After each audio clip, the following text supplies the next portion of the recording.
উত্তরে নদীবেষ্টিত দুই জেলা গাইবান্ধা ও কুড়িগ্রাম। নদীর এপারে গাইবান্ধার সুন্দরগঞ্জ উপজেলা, ওপারে কুড়িগ্রামের চিলমারি। আর দুই জেলার মাঝপথ দিয়ে প্রবাহিত হয়েছে 1.5 কিলোমিটার প্রশস্ত তিস্তা নদী।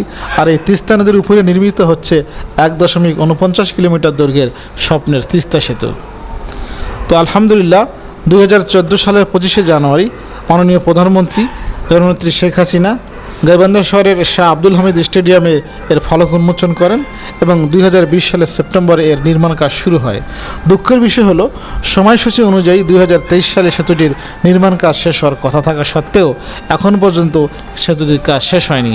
2024-এর মে মাস চলে, এখন পর্যন্ত কাজটি সম্পাদন করা সম্ভব হয়নি।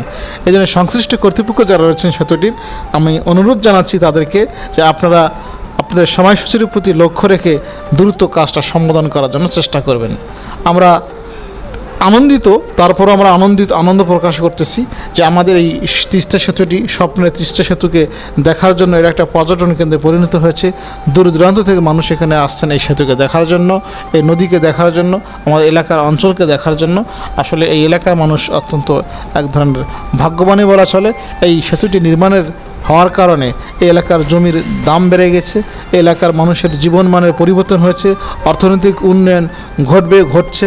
তো সব মিলিয়ে আমাদের এই এলাকার একটা উন্নয়ন, রাস্তাঘাটের উন্নয়ন, বাজারঘাটের উন্নয়ন, একটা অত্যন্ত একটা রমরমা পরিবেশ এখানে সৃষ্টি হয়েছে। ধন্যবাদ জানাচ্ছি সংশ্লিষ্ট কর্তৃপক্ষ মহোদয়কে যে আপনারা খুব দ্রুততার সাথে আপনাদের সময়সূচির প্রতি লক্ষ্য রেখে কাজটি সম্পাদন করবেন। সকলকে ধন্যবাদ জানাচ্ছি।